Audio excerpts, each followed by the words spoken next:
Search AutoTrader. That is the new Mini Countryman C, and is now Mini in name only. This new Mini is now longer, wider and taller than ever before. In fact, it's actually based on the chassis of the BMW X1 and X2. Now, the Mini brand may have changed some of the key points that make Minis Minis. On this new vehicle, the round bug-eye headlights are gone. Those Union Jack styled rear taillights are also gone. And of course, you can see this vehicle is pretty tall. But all of these things translate into a newer kind of vehicle, and we kind of like it. Now, I know a lot of people are going to complain, like, oh, it's not a Mini anymore. Well, Mini hasn't been Mini for a very, very long time. And in fact, we are quite taken with this new crossover SUV. Now, there are some design choices that we're not quite on board with.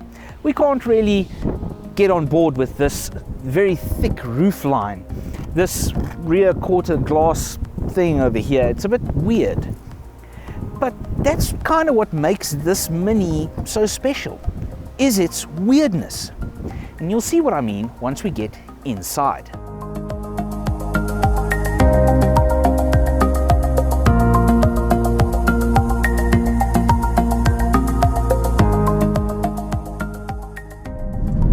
Mini really has done something pretty cool with the interior of this new Countryman. From the choice of materials to the layout, it's a completely new take on what the interior of a car should be. You know, you open the door and the first thing you notice is this big chunky steering wheel. It looks like it has 3 spokes, but it in fact only has 2, and then there's this like webbing that sits at the bottom here that makes up the 3rd spoke. It's very, very minimalist.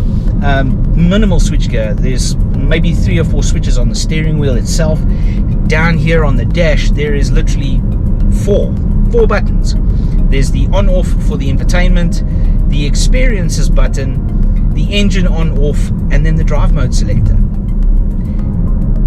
And it's because of this lack of buttons that Mini has packed so much new tech and features into this car. And now we're going to get to one of the features that my kids have actually found rather entertaining, and that is the Mini Assistant. It is the system that you're going to use to interact with just about everything in the car because of the lack of switches and buttons. So you'll start with something like, "Hey Mini,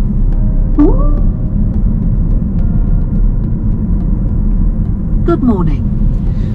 What can I help you with? Could you set the front seat warmers to 22 degrees. I will set level 3 for the front seats. The choices of material, though, they are really, really nice. You have this cloth-like mesh material, and you can see some blue shining in from behind it. There is this rose gold tinted, like brushed aluminium surface on things like the vents and door handles. It really is high class. Now we could talk about the infotainment system for just a second. This center screen here is a bit of a throwback to the old Mini where the instrument cluster was centrally mounted. And they've gone the whole hog. They've included all of the gauges and needles that sweep for things like your speed, fuel. And if you use the Experiences button, you can actually flick through a series of preset themes that change the lights and the user interface on this micro thin little screen in the front here. It is of course wireless Apple CarPlay and Android Auto capable, and that's one of the small things that annoys me is it's circular and the screen for the Apple CarPlay is square, so it's a bit of a mismatch.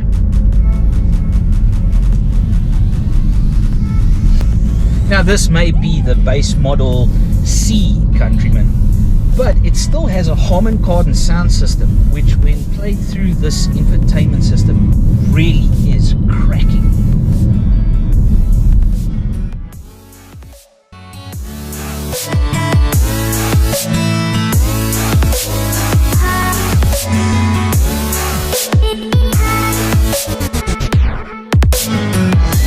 Now, because the vehicle is so much bigger than it used to be,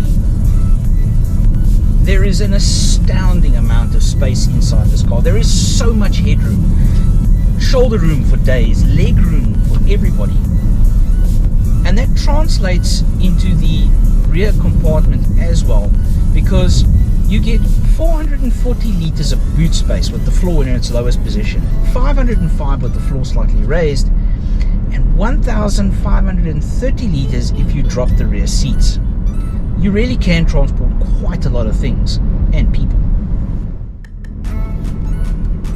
So powering the Mini Countryman is BMW's 1.5 litre turbocharged petrol engine, 3 cylinders, 115 kilowatts, 240 newton meters under the right foot.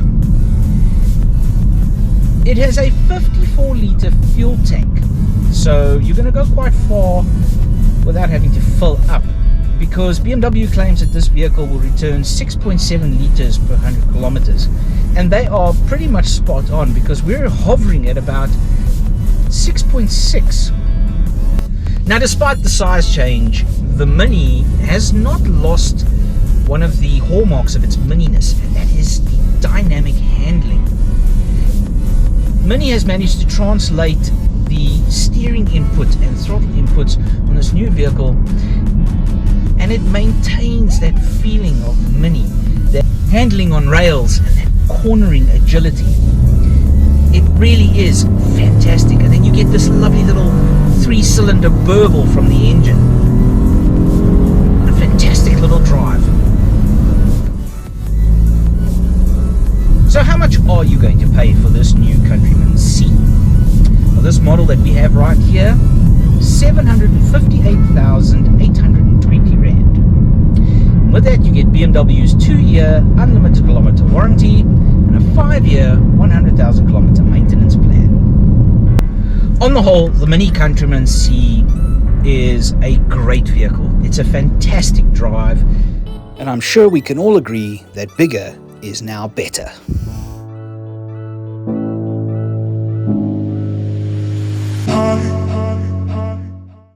Search AutoTrader.